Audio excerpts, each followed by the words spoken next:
Ce qui me fascine dans notre continent, c'est de voir comment le vice a élevé beaucoup d'hommes. Pour avoir une ascension sociale fulgurante, il suffit d'être arrogant.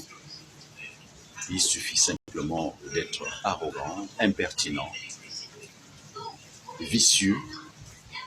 Il suffit de savoir mentir, de manger la honte.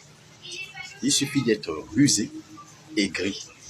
Le comble est que si on choisit sur la base du vice, alors vous n'aurez rien à faire de ce que les autres pensent de vous.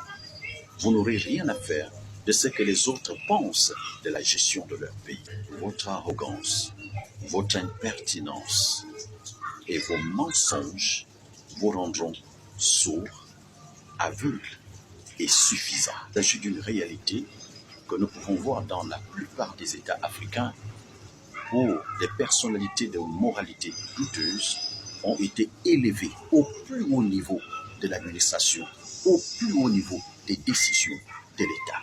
Les crises politiques, sociales, économiques que connaît l'Afrique aujourd'hui viennent de là, car les chefs d'État africains désormais vont chercher à contourner les problèmes au lieu de les résoudre, ou les ignorer au lieu de les considérer, parce qu'ils s'abreuvent allègrement et inlassablement des villes conseils qui viennent de ces gens qui prétendent avoir la science infuse et qui le conduiront inexorablement à sa chute. Très préoccupés par leur narcissisme, ils s'érigent, pour ainsi dire, en donneurs de leçons, parce qu'ils ne supportent pas de comprendre et de découvrir qu'ils ont mal fait.